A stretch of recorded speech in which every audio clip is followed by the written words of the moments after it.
As stated in class earlier today, Mrs. Ati and myself introduced to you guys that we will be doing what's referred to as a flipped classroom. So you will have video lessons to watch over the content that we're going to be learning in class. The reason is you're taking an AP chemistry course here. There's a lot of material we have to cover. We want to have plenty of time for you guys to interact with it in a lab setting. And so this is going to free us up more time to spend in the lab and to cover the content in a sufficient way for you to be successful on the AP test. As part of that, the expectation is that you will watch each of the videos. There will be 2 or 3 per week, and you will take notes on that, which we will sometimes be providing guided notes to go with it. You are to bring those to class. There will be video checks at the beginning of class, just to make sure you watched it and that you've got the content knowledge down so that we can move forward as a class. So it's really important that everybody participates in this.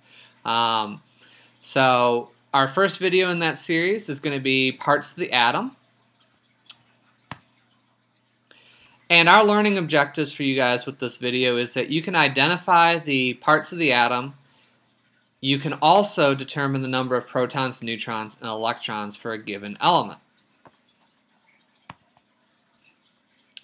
So when we talk about this whole conversation of what elements and atoms and matter is, we're going to start at the big picture here. So all matter, which is everything around us, is made up of atoms. And if you look on the right side of the screen here, there's a representation of an atom. This isn't a completely accurate representation, but it does introduce the concept. And there are atoms make up matter and can be identified as one of the 118 elements that exist. So elements are composed of these atoms, which is the most basic building block, and they have a specific number of what are referred to as subatomic particles. Subatomic particles are what make up atoms, and there are three subatomic particles. There's protons, neutrons, and electrons. It is the interaction of these protons, neutrons, and electrons that determine what an element is. So for example, gold is gold because of the interaction of its protons, neutrons, and electrons. Oxygen is different because of its protons, neutrons, and electrons. So let's go a little bit further into the subject here. If we focus now on atoms and the subatomic particles that make them up, you need to understand that protons, neutrons, and electrons are the same regardless of what element that they come from. So a proton in oxygen is the same as a proton in gold, okay? But if you look at them, they have 2 very different physical and chemical properties and how we interact with them, okay? For example, gold you're not going to breathe in and it's not required for you to live, even though it's got protons in it. And the protons that make up oxygen, even though they're the same as the protons that make up gold, it's an interaction of those that make it very different, and we do need it to live. So the charge on a proton is always positive, and we generally say it's a positive 1. Later in the year we'll go a little bit further into this, but for our purposes right now, positive 1 works. Neutrons have no charge, so they're not positive charge or negative charge. And then you have electrons that have a negative 1 charge. And again, they're the same idea as protons here. It's not exactly negative 1, but for our purposes right now, negative 1 is the value we're going to use. So if you look at this, protons and electrons have opposite charges of each other. Okay, and if you think about this in terms of magnets, what happens with a magnet when you put a positive end and a negative end together? The next important property about these subatomic particles is where are they located within an atom. Okay, so all of the protons in an atom are going to be found in the nucleus, and that nucleus is in the center of the atom itself. The neutrons are also going to be found in the nucleus of the atom too. The electrons, though, are not in the center. Instead, they orbit around the outside of that nucleus in what are referred to as electron shells. And there are a specific number of electrons that can go into each electron shell. And again, this comes down to that idea of if you have two magnets and you put both of their negative charges to each other, what ends up happening is they repel each other. And so the same thing happens with electrons and atoms. If they get too close to each other, they're going to repel each other. And that's why we're limited on the amount that can go in any one area at any given time. The last property that we're going to talk about here today is the mass of each of these subatomic particles. Again, they're not exactly whole numbers like this, but we're going to use it for right now. You will learn more about this in the future. So the mass of a proton is roughly 1. All right, and we're using 1 atomic mass unit. It's a measurement, kind of similar. It's similar to what you would refer to as like a gram or a pound, but on a much smaller scale. Neutrons also have a mass of 1. So if you're looking at the mass of an element so far, or an atom, protons and neutrons both contribute equally to that mass. Electrons, compared to the proton and neutron, have almost no mass at all. And so we say it has 0 mass. So of these 3 subatomic particles, only the protons and neutrons provide any real mass to the atom itself.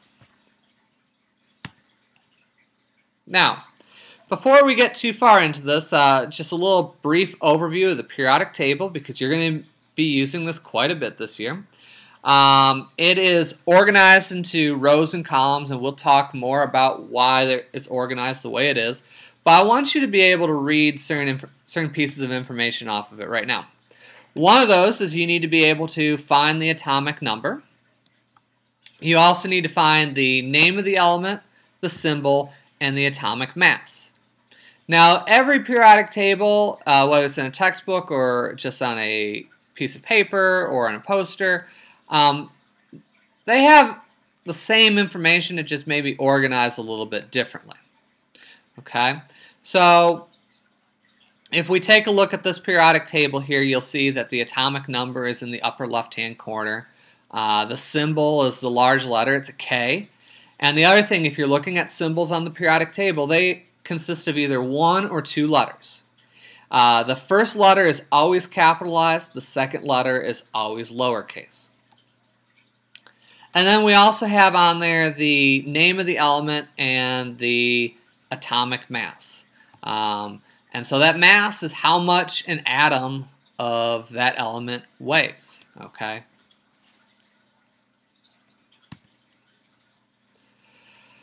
So the second learning target that we talked about was the fact that you need to be able to determine the additional information from that periodic table, specifically how many protons, neutrons, and electrons make up an atom of a given element. Okay? Because to be considered atoms of the same element, they have to have similar information. Okay? One thing that has to be exactly the same is the atomic number, or the number of protons, has to be the same. So if we look at this atom of calcium here that's represented on the periodic table, in the upper left-hand corner here, it's got the number 20. That is the atomic number for this element. So every atom of calcium has 20 protons. Okay, and you just need to find that information to find the number of protons. The electrons, if we think back to what we talked about before about them having an opposite charge to protons, and if we're talking about magnets and having no charge overall, we have to balance out whatever we have proton-wise. So the electrons are also going to be equal to the atomic number also, and they're going to be opposite of the charge to protons. So if we have 20 protons in the case of calcium, we will also have 20 electrons. Again, down the road, we're going to change that a little bit, but a neutral atom, no charge, of a given element has the same number of protons and the same number of electrons. The last piece of information you need to find is that of the number of neutrons for an element or a given atom of a given element. And so back to our subatomic particles, we identified that protons and neutrons both have masses of 1. And electrons don't have a mass at all. Well, the atomic mass tells you the total mass of that given element. And if you look at the mass of calcium, it's 40.078. And you may be wondering, where does that 0.078 come from? Because we said that it has a mass of 1 for protons and a mass of 1 for neutrons. Not every atom of a given element is exactly the same. And so there's a slight variation in some parts of it, so the masses come out a little bit different. And so the atomic mass for a given element is a weighted average of all these different masses that you would get for calcium. Okay, so because this has a mass of 40.078, the majority of the atoms of calcium will have a mass of 40.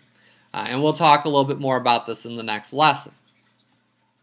So in order to find how many neutrons you have, if you know how many protons you have, so in the case of calcium we have 20 protons, you can take the rounded atomic mass to the closest whole number, so 40.078 rounds to 40. And if you subtract your number of protons, you will get the number of neutrons from that value. So 40 minus 20, that tells us that we have 20 neutrons for calcium also. When you come in on Monday, we're going to be using this information to further explore the periodic table and go a little bit deeper with this information. So what you need to be able to come in on Monday and do is I need you, and Mrs. Ati needs you, to have your notes done, be ready to take a brief quiz over this material, and then we're going to be doing some practice problems and some group work going through identifying numbers of protons, neutrons, electrons, and different elements based on this information. Enjoy the rest of your weekend, and we'll see you on Monday.